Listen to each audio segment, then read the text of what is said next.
Hi students, very good morning to everyone. Welcome to the online classes from MBR College of Engineering and Technology from the Department of Mechanical Engineering with the subject of Production Technology. Myself, M. Rajesh. What are the topics that I'm going to discuss today? The topics that I'm going to discuss today is about the electro slag welding.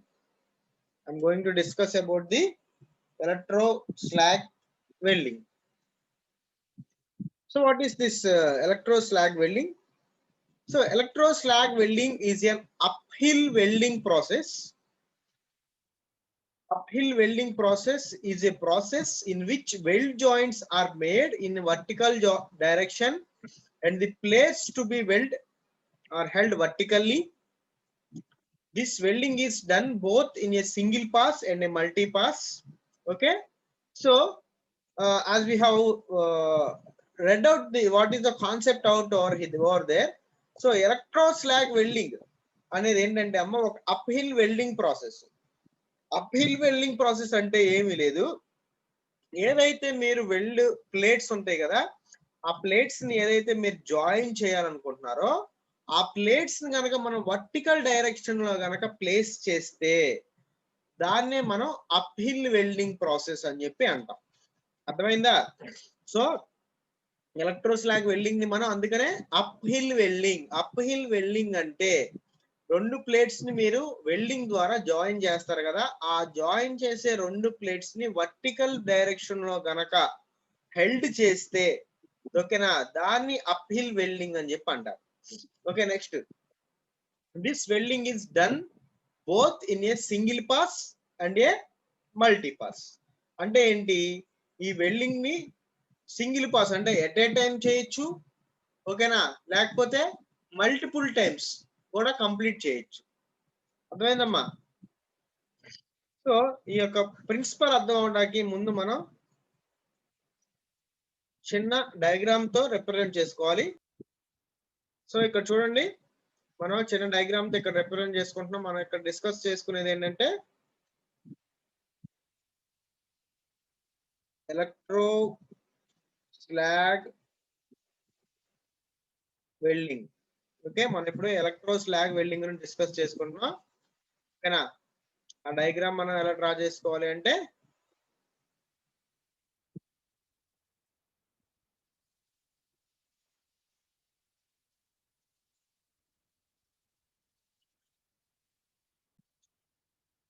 చూడండి, first ఇది ఒక base metal,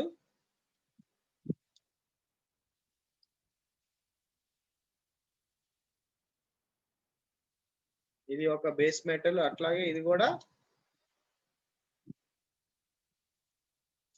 ఒక base metal. Okay, ఈ రెండు base metal కింద మనం ఒక blanket అంటాం, ఇది కూడా దీని కింద మనం ఇలాగా ప్లేస్ చేస్తున్నాం. ఓకేనా, సో ఇక్కడ మనం తెలుసుకున్నదే పార్ట్స్ ఏంటంటే అమ్మా, తెలుసుకున్న పార్ట్స్ ఏంటంటే ఇది బేస్ మెటల్,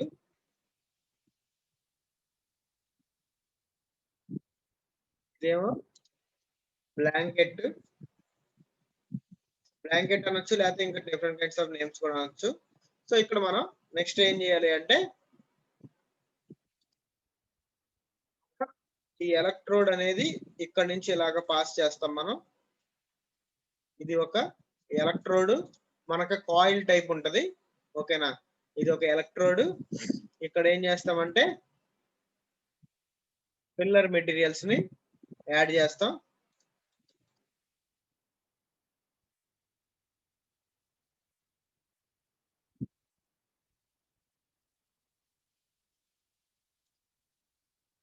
ఇప్పుడు ఏం చేస్తున్నానంటే నేను ఇది ఫిల్లర్ మెటీరియల్స్ అనుకోండి.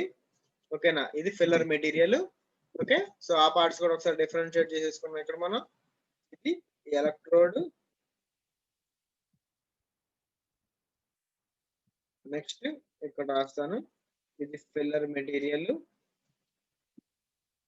Filler metal are material. Okay,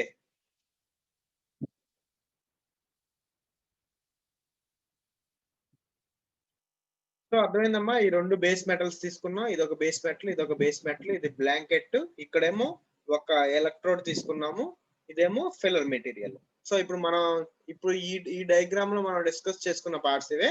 so ఇప్పుడు ఏం చేస్తున్నానంటే ఈ యొక్క ఎలక్ట్రోడ్ ని నేను ఒక డిసి మోటార్ కి కనెక్ట్ చేస్తాను.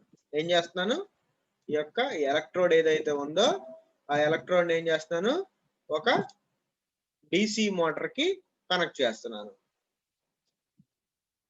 That is nothing but the DC motor.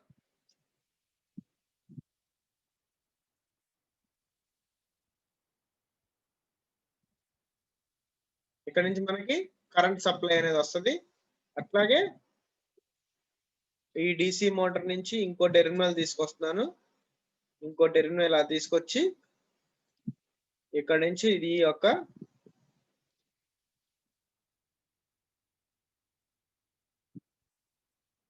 Blanket కి ఒక కనెక్షన్ ఇస్తున్నాను. అట్లాగే ఈ యొక్క బేస్ మెటల్ కూడా ఇంకో కనెక్షన్ ఇస్తున్నాను. సో కంప్లీట్ గా ఈ సర్క్యూట్ అనేది కంప్లీట్ అయింది. అర్థమైందమ్మా? సో ఒకసారి పార్ట్స్ చూడండి.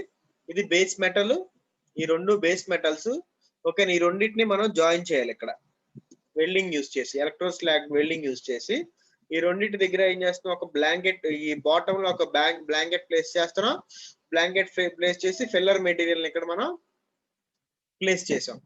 సో ఒక electrode in the form of wire తీసుకొచ్చి ఇక్కడ ప్లేస్ చేస్తున్నాం. ప్లేస్ చేసిన ఎలక్ట్రోడ్ ని సర్క్యూట్, డిసి సర్క్యూట్ ని మనం కనెక్ట్ చేస్తున్నాం. ఈ సర్క్యూట్ అలాగే బ్లాంకెట్ కి అలాగే బేస్ మెటల్ కూడా కనెక్ట్ చేస్తాం. సో ఎప్పుడైతే మనం పవర్ సప్లై ఇస్తామో, ఆ పవర్ సప్లై ఇచ్చినప్పుడు ఇక్కడ బ్లాంకెట్ కి ఎలక్ట్రోడ్ కి మధ్యలో ఒక ఆర్క్ అనేది ఇగ్నైట్ అయిద్దమ్మా. అర్థమవుతుందా? ఎప్పుడైతే మనం పవర్ సప్లై ఇస్తున్నామో, ఆ పవర్ సప్లై ఇచ్చినప్పుడు మనకి బ్లాంకెట్ కి దీనికి మధ్యలో ఒక ఆర్క్ అనేది మనకి ఇగ్నైట్ అవుతుంది. ఒకసారి చూడండి. సో ఇక్కడ మనకి ఏమవుద్ది, ఇలా ఆర్క్ అనేది ఇగ్నైట్ అయింది. దేనికి, ఎలక్ట్రోడ్ కి బ్లాంకెట్ కి మధ్యలో పవర్ సప్లై ఎప్పుడైతే ఇస్తామో, ఓకేనా, ఒక ఆర్క్ అనేది ఇగ్నైట్ అయింది. ఆర్క్ ఇగ్నైట్ అయినప్పుడు మనకు ఆల్రెడీ ఇక్కడ ఏముంది, ఆల్రెడీ మనకి ఇక్కడ ఏముందంటే ఈ ఫిల్లర్ మెటీరియల్ ఉంది. ఓకేనా, ఆల్రెడీ మనకి ఇక్కడ ఈ ఫిల్లర్ మెటీరియల్ ఉంది. సో ఎప్పుడైతే ఈ ఆర్క్ అనేది ఇగ్నైట్ అయ్యిద్దో, ఓకేనా, ఈ ఫిల్లర్ మెటీరియల్ కూడా అది బర్న్ అయిపోద్ది. ఓకేనా, ఈ ఫిల్లర్ మెటీరియల్ కూడా మనకి బర్న్ అయిపోద్ది. సో ఈ బర్న్ అయిపోయిన ఫిల్లర్ మెటీరియల్, ఓకేనా, ఈ ఎలక్ట్రోడ్ తో కలిసి, ఓకేనా, ఏమవుతుందంటే ఈ యొక్క వాల్స్ దగ్గర ఫస్ట్ ఈ యొక్క పొజిషన్, ఫస్ట్ ఇనిషియల్ గా ఈ యొక్క బాటమ్ పొజిషన్ దగ్గర ఈ రెండు బేస్ మెటల్స్ జాయిన్ చేయాల్సిన పోర్షన్ దగ్గర ఆ మెటల్ ని మెల్ట్ చేస్తది. ఓకేనా, ఆ మెటల్ ని మెల్ట్ చేస్తది. మెల్ట్ చేసినప్పుడు ఆ మెల్ట్ చేసిన తర్వాత ఏం చేస్తుంది, సేమ్ అదే ప్రొసీజర్ ఇలాగా రిపీట్ అవుతూ ఇట్లాగా అప్ హిల్ అని చెప్పండి. ఎందుకంటే ఈ యొక్క ప్రొసీజర్ ఇట్లాగా అప్ హిల్ అంటే వర్టికల్ డైరెక్షన్ ఇలాగా క్యారీ ఫార్వర్డ్ అయిపోతా ఉంటది. అర్థమైందమ్మా? వర్టికల్ డైరెక్షన్ లో క్యారీ ఫార్వర్డ్ అయిపోతా ఉంటది. నెక్స్ట్ ఇంకోటి ఏమైతే పెడతారంటే ఇక్కడ ఒక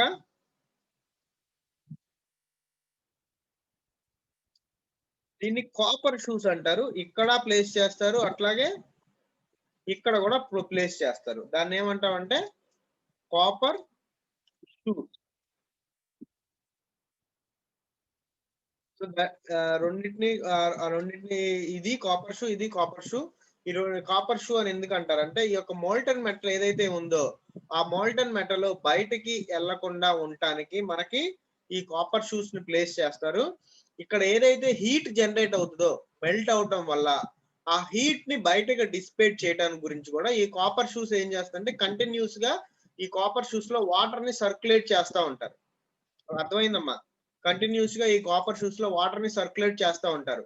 సో ఇక్కడ ఏదైతే హీట్ ఉంటుందో ఆ హీట్ అంతా కూడా ఈ కాపర్ షూస్ ద్వారా బయటికి డిస్పేట్ అయిపోతా ఉంటది. ఓకేనా, ఇది జనరల్ ప్రొసీజర్. మరి ఎలక్ట్రోస్లాగ్ వెల్డింగ్ అసలు మన జనరల్ గా ఎందుకు యూజ్ చేసుకోవాలి సార్ అంటే for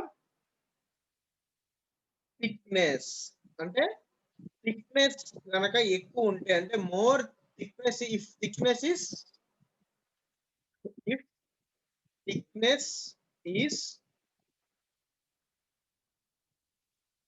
is more then we use electro slag welding. if the thickness is more అంటే ఈ మెటల్స్ ఏదైతే మనం జాయిన్ చేయాలనుకుంటున్నామో దాని యొక్క థిక్నెస్ కనుక ఎక్కువ ఉంటే జనరల్ గా మనం ఇప్పుడు యూజ్ చేసేది ఏంటంటే ఎలక్ట్రో స్లాగ్ వెల్డింగ్. సో ఇప్పుడు ప్రొసీజర్ మీకు అర్థమైంది కదా. ఈ ఎలక్ట్రోడ్ ఇక్కడ ఇలా రన్ అవుతా ఉంటది. ఓకేనా, ఇక్కడ నుంచి వచ్చే యొక్క ఎలక్ట్రిక్ టెర్మినల్ వల్ల ఇక్కడ ఆర్క్ ఇగ్నైట్ అవుతుంది. ఆల్రెడీ ఇక్కడ ఫిల్లర్ మెటీరియల్ ఉంటారు కదా, ఆ ఫిల్లర్ మెటీరియల్ కూడా ఇగ్నైట్ అవటం వల్ల ఓకేనా అది ఫ్యూజ్ అయ్యి ఫ్యూజన్ ప్రాసెస్ జరిగి మనకి వెల్డింగ్ ప్రాసెస్ అనేది ఈ రెండు బేస్ మెటల్స్ మధ్య జరుగుతుంది. ఓకేనా, అది ఎలాగా ఉంటదంటే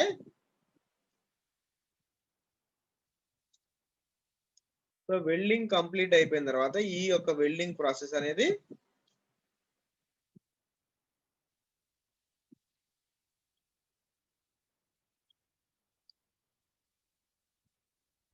so this is the welding process. ఓకేనా, దీన్ని ఏమంటాం అంటే సింగిల్ పాస్ వెల్డింగ్ అని చెప్పి అంటాం. అంటే ఎట్ ఏ టైం కనుక వెల్డింగ్ మనకి ప్రాసెస్ మొత్తం కంప్లీట్ అయితే దాన్ని ఏమంటామంటే సింగిల్ పాస్ వెల్డింగ్ అని చెప్పి అంటాం. ఫర్ ఎగ్జాంపుల్ ఈ పాత్ ని కనుక మనం ఇక్కడ కనుక డ్రా చేసుకుంటే వెల్డింగ్ ప్రాసెస్ అయిపోయాక ఓకేనా, సో ఇనీషియల్ గా 2 బేస్ మెటల్స్ తీసుకున్నాం. ఆ 2 బేస్ మెటల్స్ ఒక సింగిల్ మెటల్ గా కనుక ఫామ్ అయితే ఓకేనా దాన్ని ఏమంటామంటే సింగిల్ పాస్ వెల్డింగ్. మీకు అర్థం అవడం కోసమే ఇక్కడ నేను ఇంకా లైన్స్ డ్రా చేస్తున్నాను. యాక్చువల్ గా ఈ లైన్స్ అనేది మనకి అంత క్లియర్ గా కనపడవు. ఓకేనా,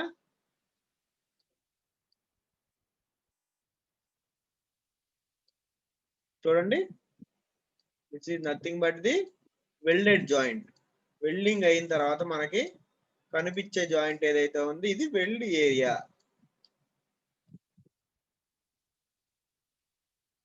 అర్థమైందమ్మా. సో ఈ యొక్క బేస్ మెటల్స్ రెండు కనుక మనం ఎలక్ట్రోస్లాగ్ వెల్డింగ్ ద్వారా జాయిన్ చేసాం. ఓకేనా, సో ఇది ఎక్కడి నుంచి ఎక్కడి వరకు వాడచ్చు అంటే ఫ్రమ్ ద థిక్నెస్ ఆఫ్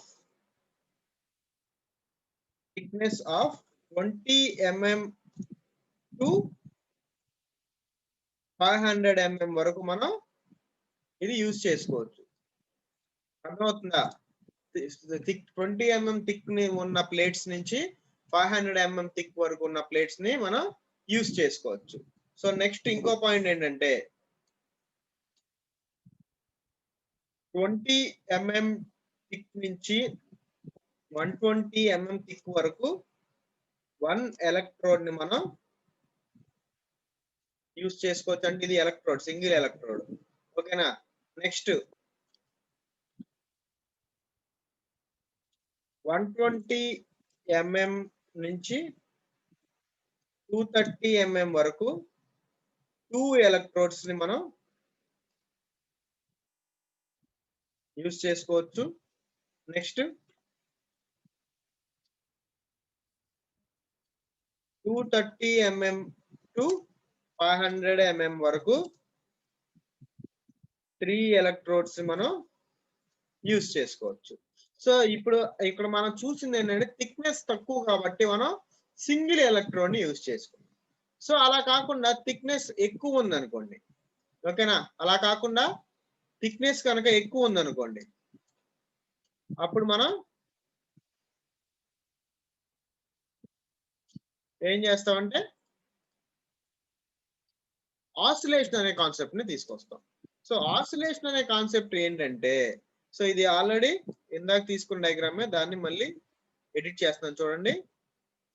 ఓకేనా, ఈ రెండింటి మధ్య థిక్నెస్ కనుక ఎక్కువ ఉంది అనుకోండి, థిక్నెస్ కనుక ఎక్కువ ఉంటే బేస్ ప్లేట్స్ ని వెల్డ్ చేయాలి కదా, ఆ వెల్డ్ చేయాల్సిన ప్లేట్స్ యొక్క థిక్నెస్ కనుక ఎక్కువ ఉంటే సో ఇది ఆల్రెడీ మనకు తెలుసు కాపర్ షూస్ అని.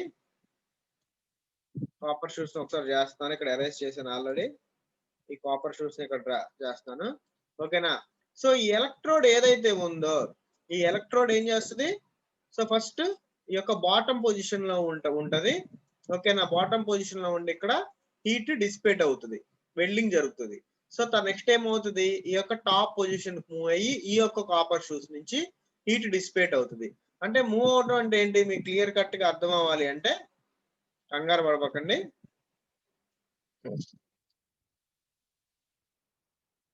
సో ఇనీషియల్ గా ఇది ఎలక్ట్రోడ్ ఈ పొజిషన్ లో ఉంది, ఓకేనా. నెక్స్ట్ ఈ పొజిషన్ లో ఉంటది ఎలక్ట్రోడ్ ని, నెక్స్ట్ ఈ పొజిషన్ లో ఉంటది. సో ఈ ఎలక్ట్రోడ్ ని మనం ఏం చేస్తాం అంటే ఈ ఫార్వర్డ్ డైరెక్షన్, రివర్స్ డైరెక్షన్ అంటే ఈ యొక్క మోషన్ లో మనం ఆసిలేట్ చేస్తా ఉంటాం, ఓకేనా. ఈ యొక్క మోషన్ లో మనం ఆసిలేట్ చేస్తూ ఉంటాం. ఆసిలేషన్ ఎందుకు చేయాలి, ఆసిలేషన్ ఎందుకు చేయాలంటే ఈ హీట్ ఏదైతే ఉందో ఇక్కడ నుంచి మనకి డిసిపేట్ అయిపోయి వెల్డింగ్ ప్రాపర్ గా జరగాలి అంటే ఖచ్చితంగా మనం ఆసిలేషన్ చేయాలి ఎలక్ట్రోడ్ ని, ఓకేనా. సో అట్లా కాకుండా ఇంకా బేస్ మెటల్స్ యొక్క thickness 120 mm to 300 mm 230 mm ఉందనుకో, అప్పుడు మనం ఇన్స్టెడ్ ఆఫ్ సింగిల్ ఎలక్ట్రోడ్ మనం ఏం చేస్తామంటే డబుల్ ఎలక్ట్రోడ్ ని, ఇన్స్టెడ్ ఆఫ్ సింగిల్ ఎలక్ట్రోడ్ ని మనం ఏం చేస్తామంటే డబుల్ ఎలక్ట్రోడ్ ని ఇలాగా ప్లేస్ చేస్తాం, ఓకేనా. నెక్స్ట్ 230 టు 500 mm ఉంది అనుకోండి, అప్పుడు ఏం చేస్తాం 3 ఎలక్ట్రోడ్స్ ని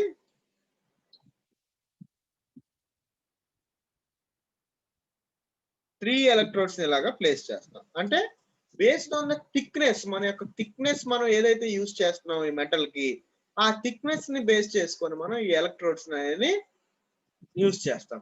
సో అర్థమైందమ్మా అందరికి, ఓకేనా.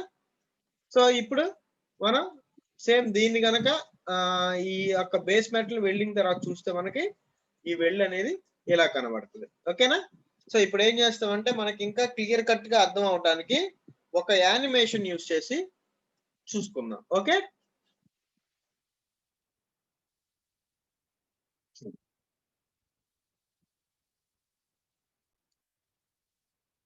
స్లాగ్ వెల్డింగ్, స్లాగ్ వెల్డింగ్ మనం ఏదైతే ఇప్పుడు చెప్పుకున్నామో అదే ఒక యానిమేషన్ ఫామ్ లో చెప్పుకుందాం ఇక్కడ. సో జనరల్ గా ఎలక్ట్రోడ్ కాయిల్, పవర్ సోర్స్ రెండు యూజ్ చేస్తాం దీనికి, ఈ యొక్క వెల్డింగ్ పర్ఫెక్ట్ గా చేయడం కోసం. మనం ఎలక్ట్రోడ్ స్లాగ్ వెల్డింగ్ ప్రొసీజర్ మనం ఇందాక చెప్పుకున్నట్టు రెండు బేస్ మెటల్స్ ని మనం వర్టికల్ పొజిషన్ అంటే అప్ హిల్ పొజిషన్ అని చెప్పంటాం, సైడ్ బై సైడ్ ప్లేస్ చేస్తాం. ఏదైతే ఇక్కడ నేను ఇండికేషన్ ఇస్తాను ఇక్కడ వెల్డింగ్ చేయాలి, ఇది కూడా ఒక మెటల్, ఓకేనా. సో నెక్స్ట్ ఏం చేయబోతున్నాం మనం, ఏదైతే ఫ్లక్స్ ఉంటుందో ఆ ఫ్లక్స్ ని ఇక్కడ ఇంప్లేస్ చేస్తున్నాం. నెక్స్ట్ ఎలక్ట్రోడ్, ఈ ఎలక్ట్రోడ్ ఉందో ఈ ఎలక్ట్రోడ్ ని ప్లేస్ చేసి ఎలక్ట్రోడ్ ని పవర్ సప్లై ప్లేస్ చేస్తున్నాం. ఆ పవర్ సప్లై రెండు టెర్మినల్స్, ఒకటి ఎలక్ట్రోడ్ కి ఇంకోటి ఏమో బేకింగ్ ప్లేట్ కి. నెక్స్ట్ ఇక్కడ చూస్తే మీరు ఫైర్ అనేది ఇగ్నైట్ అవుతుంది, ఓకేనా. ఈ ఇగ్నైట్ అయిన ఫైర్ ఏం చేస్తుంది, ఈ యొక్క ఫ్లక్స్ ని బర్న్ చేస్తుంది అమ్మా, ఓకేనా. ఇగ్నైట్ అయిన ఫైర్ ఏం చేస్తుంది, ఈ యొక్క ఫ్లక్స్ ని బర్న్ చేస్తుంది. ఇక్కడ చూడండి ఫైర్ ఫ్లక్స్, కానీ ఫ్లక్స్ అనేది ఏంటంటే bad conductor of electricity. So అందుకనే ఏమైందంటే ఈ ఎలక్ట్రిసిటీ ఏదైతే ఇక్కడ వచ్చిందో ఈ బేస్ మెటల్ నుంచి మళ్ళీ రివర్స్ ఫ్లో అయ్యి మళ్ళీ ఆర్క్ అనేది ఇగ్నైట్ అవటం వల్ల ఈ ఫ్లక్స్ ఏదైతే ఉందో అది ఫ్యూజన్ ప్రాసెస్ అనేది జరుగుతుంది, ఓకేనా. ఫ్యూజన్ ప్రాసెస్ అనేది మనకి జరుగుతుంది. సో మళ్ళీ ఇక్కడ ఈ ఫస్ట్ స్టెప్ లో ఫ్యూజన్ ప్రాసెస్ అయిన తర్వాత కొద్దిసేపు తర్వాత కూలింగ్ అవుతుంది, ఓకేనా. కూలింగ్ అయిన తర్వాత, కూలింగ్ అనేది మన కాపర్ షూస్ అని చెప్పుకున్నాం కదా, చూడండి ఇదే ఇక వాటర్ అరేంజ్మెంట్ ద్వారా మనం హీట్ ని బయటికి డిసిపేట్ చేస్తాము, ఓకే. డిసిపేట్ చేసిన హీట్ నెక్స్ట్ మళ్ళీ ఎలక్ట్రిక్ ఆర్క్ ని ఇగ్నైట్ చేస్తాం. చూడండి ఇక్కడ ఫ్లక్స్ చూడండి, ఈ ఎలక్ట్రిక్ ఆర్క్ ని ఎప్పుడైతే మనం ఇగ్నైట్ చేస్తున్నామో, ఓకే, ఈ యొక్క ఈ ఫ్లక్స్ మెటీరియల్ ఈ రెండు యొక్క జాయింట్స్ ని ఫ్యూజ్ చేస్తుంది. ఫ్యూజ్ చేసి మనకి వెల్డింగ్ అనేది జరగడం జరిగింది, అర్థమైందమ్మా.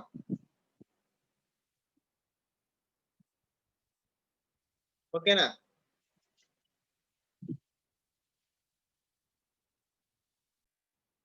సో ఇది మనం ఇందాక మనం ఏదైతే డయాగ్రామాటికల్ గా ఎక్స్ప్లెయిన్ చేసుకొని అలాగే ఒక యానిమేషన్ కూడా చూసాము, దాన్ని ఇక్కడ నేను ప్రజెంట్ చేశాను. ఒకసారి పార్ట్స్ చూడండి, ఈ యొక్క డయాగ్రామ్ యొక్క పార్ట్స్ చూడండి. ఇది వర్క్, ఇది ఒక పెటల్, ఇది ఒక మెటల్, ఓకేనా. ఈ మెటల్ రెండింటి మధ్య ఒక ఫ్లక్స్ అనేది మనం ఇండ్యూస్ చేస్తున్నాం. నెక్స్ట్ అట్లాగే ఒక ఎలక్ట్రోడ్ ని, ఒక కన్జ్యూమబుల్ ఎలక్ట్రోడ్ ని మనం ఇక్కడ ప్లేస్ చేస్తున్నాం. అదే consumable guide tub.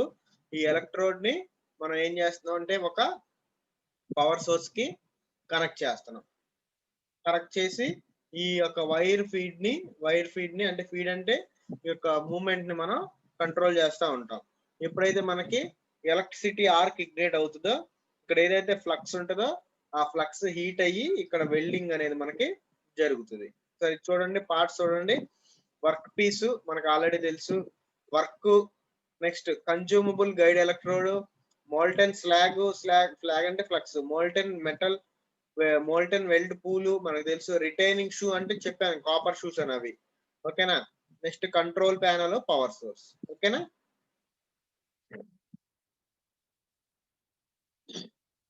Next procedure మనం ఆల్రెడీ చెప్పుకున్నాం, అదే ఇక్కడ ప్రజెంట్ చేశాను. ఒకసారి చూడండి. ఇది అప్లికేషన్ ఎక్కడెక్కడ యూజ్ చేస్తాం అంటే ఇది ఫోర్జింగ్ లో, అట్లాగే లార్జ్ కాస్టింగ్ లో, welding of large diameter pipes 500 mm thick వరకు మనం యూజ్ చేసుకోవచ్చు. నెక్స్ట్ అడ్వాంటేజెస్ ఏంటి? Cooling rate is very low, so there will be no problem of the cold cracking. So cooling rate తక్కువ జరుగుతుంది కాబట్టి క్రాకింగ్ అనేది కొద్దిగా స్లోగా ఉంటది. Next there is no problem of slag inclusion or porosity. ఓకేనా. Slag inclusion అనే concept ఉండదు, ఎందుకంటే ఎప్పుడైతే స్లాగ్ ఉంటే అది మెల్ట్ అయిపోతుంది. This is a semi automatic and faster process. Heavier section can be welded in a single pass. ఓకేనా. Welding కూడా మనం సింగిల్ పాస్ లో కంప్లీట్ చేయొచ్చు. Higher productivity can be achieved, lower cost for joint preparation. Next disadvantage, too high heat input to the base. ఏదైతే మనం చెప్పుకున్నా ఆ flux melt అవ్వాలంటే హై హీట్ ఇన్పుట్ ఖచ్చితంగా ఇవ్వాలి. High temperature of the welding needs cooling arrangement, slow rate of cooling given columnar grain in the weld. అంటే ఏంటంటే యొక్క గ్రెయిన్ ఉంటది కదా, దాని యొక్క కూలింగ్ రేట్ అనేది తక్కువగా ఉంటది. ఓకేనా. సో ఈ రోజు మనం డిస్కస్ చేసుకుంది ఏంటంటే ఎలక్ట్రోస్లాగ్ వెల్డింగ్, దాని యొక్క ప్రొసీజర్ ఒక డయాగ్రామటికల్ గా రిప్రజెంట్ చేసుకున్నాం, ఒక యానిమేషన్ తో కూడా చూపించుకున్నాం. ఓకేనా. అట్లాగే మనం దానికి అడ్వాంటేజెస్, అప్లికేషన్స్, డిసడ్వాంటేజ్ కూడా చెప్పుకున్నాం. ఓకేనా. Thank you.